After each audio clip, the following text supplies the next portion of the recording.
Bonjour Mathieu, Bonjour Thierry, merci de nous recevoir dans cette magnifique suite de ton hôtel. avec plaisir, sois le bienvenu. Mathieu, je te remercie beaucoup pour cette invitation. Ça nous permet de balayer un petit peu tout ce qui se passe au niveau d'un hôtel, Bien sûr. parce que tu travailles dans la réception de cet hôtel. Tout à fait. Donc tu organises le travail de plusieurs équipes. Voilà, en effet. Actuellement, je suis en charge de l'équipe réception, l'équipe de nuit et aussi l'équipe de concierge. D'accord. Et quand le week-end, certains week-ends, je prends aussi le poste du duty manager où je gère un éventail plus élargi avec le service d'étage, donc tout ce qui est femme de chambre et aussi l'équipe de restauration. Et ça représente combien de personnes à peu près? On est sur 40, l'effectif total est sur 43 personnes, Ouais. la totalité de l'hôtel. En shift, on est à peu près sur une vingtaine, une trentaine selon la période. Alors tu m'as dit Mathieu que tu avais eu d'expériences multiples puisque tu as fait un petit tout les hôtels, tu as fait Tout à fait. ce qu'on appelle Les gros porteurs, des gros porteurs, moyens porteurs. 400 Et, chambres. ouais, tout à fait. J'ai fait des 400 chambres, 75 chambres et des boutiques hôtels. Donc voilà, en dessous de 70 chambres. Là, actuellement, 50 chambres. D'accord. Oui, donc effectivement, beaucoup de travail. Tout à fait, mais des expériences enrichissantes, différentes et qui apportent chacune des choses en plus. Alors tu as suivi le programme des Secrets de Chronos il y a 1 an et demi à peu près, Tout à fait. grosso modo. Et mais je voulais savoir comment tu en étais venu à suivre ce programme. Qu'est-ce qui t'a poussé en fait à le suivre par rapport à la situation d'il y a 1 an et demi?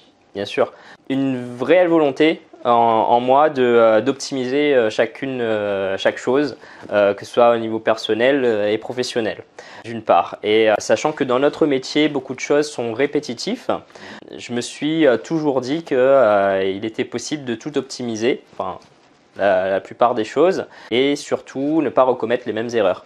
J'ai voulu voir si certaines méthodes que j'avais étaient légitimes, étaient utiles, étaient bien utilisées, et découvrir d'autres outils pour mieux gérer mon temps et optimiser le temps pour avoir des résultats différents.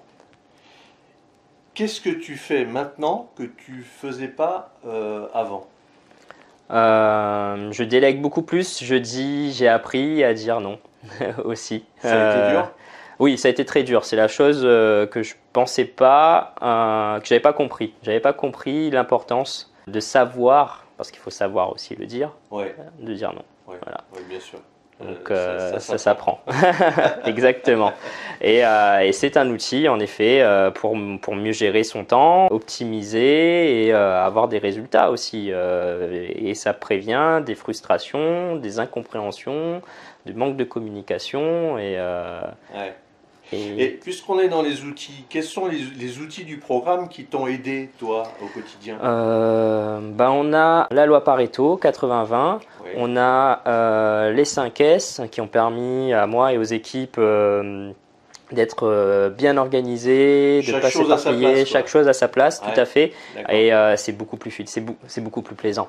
C'est aussi bien pour nous que pour quand on a une demande particulière, c'est plus fluide, c'est un vrai régal. On a aussi la gestion de tout ce qui est important urgent, la matrice d'Eisenhower, la règle des 2 minutes pour pas reporter des choses qu'on peut faire tout de suite. Là, on le fait tout de suite. Voilà, exactement. Et comme ça, on gagne du temps finalement. Exactement. Et aussi la stop list. Récemment, ce qu'on a mis en place. Voilà, ça c'est bien parce que ça me permet de ne pas s'arrêter à chaque fois et de le lister et le fait de le noter nous permet déjà de décharger aussi son cerveau. Donc c'est une chose que je répète beaucoup de fois à mon équipe. Déchargez votre cerveau. Ne vous encombrez pas, ne faites pas cet effort qui est gigantesque de mémoriser des choses des fois insignifiantes. Ça engendre du multitasking, c'est-à-dire que les gens effectivement ils font plusieurs choses à la fois et puis ensuite ils oublient parce que ils sont humains, donc forcément. Ils sont pas Superman, donc. C'est ça. Et si on oublie les choses, ça peut être gênant vis-à-vis des clients. Exactement. Donc vous avez un process que vous appliquez à la lettre? Oui, tout à fait. D'accord. Que tu fais appliquer. Que je fais appliquer, et quand on commence des nouvelles méthodes, je suis bien évidemment dans le contrôle parce que la confiance n'exclut pas le contrôle. Ah, ça c'est clair. Ça c'est une phrase que je préfère le plus. C'est sûr que c'est bien de faire confiance, mais pas aveuglément. Voilà. Et justement, dans la communication, comment tu t'y prends avec tes équipes? Dans la communication, ben, à savoir que je suis sur la formation, moi, du coaching et du management. Ça me permet justement dans ces trois phases-là, d'avoir une communication différente avec chaque personne, aussi voir aussi le type de profil. Donc je m'adapte au type de profil de chaque membre de mon équipe.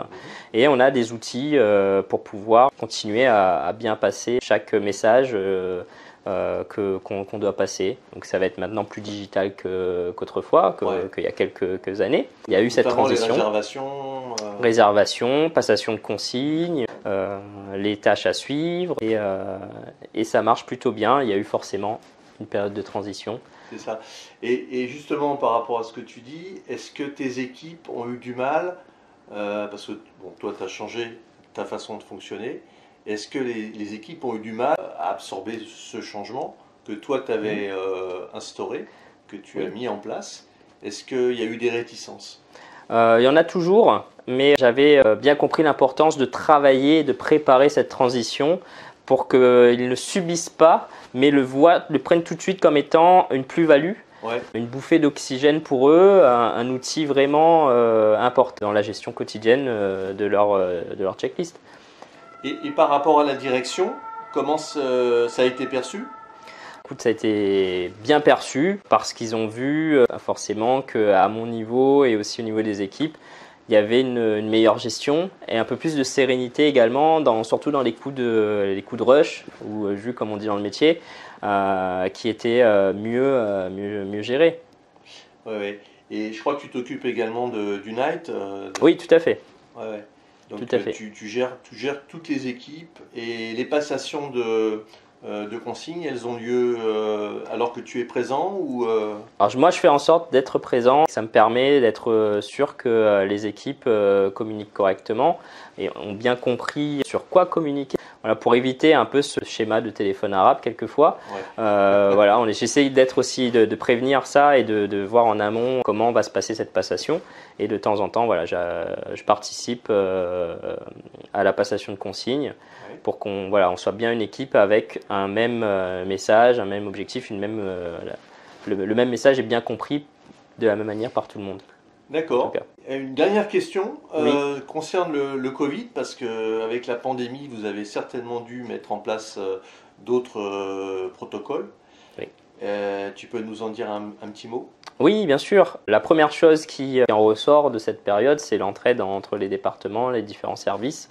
Une cohésion beaucoup plus forte, même si étant un boutique hôtel, on est une petite équipe qui se serre les coudes.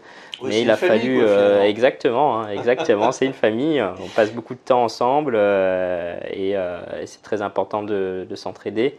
Et on le fait encore plus qu'avant parce que c'est une période difficile pour tout le monde. Et ça a soudé les équipes, j'ai l'impression. Oui, ça a soudé les équipes. Il y a une prise de conscience de cette période qui va être un peu compliquée à traverser, mais on sait très bien que si on veut la traverser le mieux possible et que ça dure pas trop longtemps, au moins dans notre ressenti, c'est qu'il va falloir se serrer les coudes. C'est clair.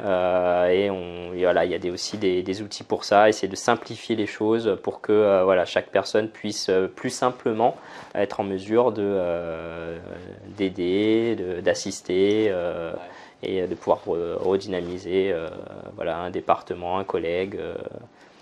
Alors, est-ce que c'est contagieux la gestion du temps finalement? Oui, bien sûr. Oui.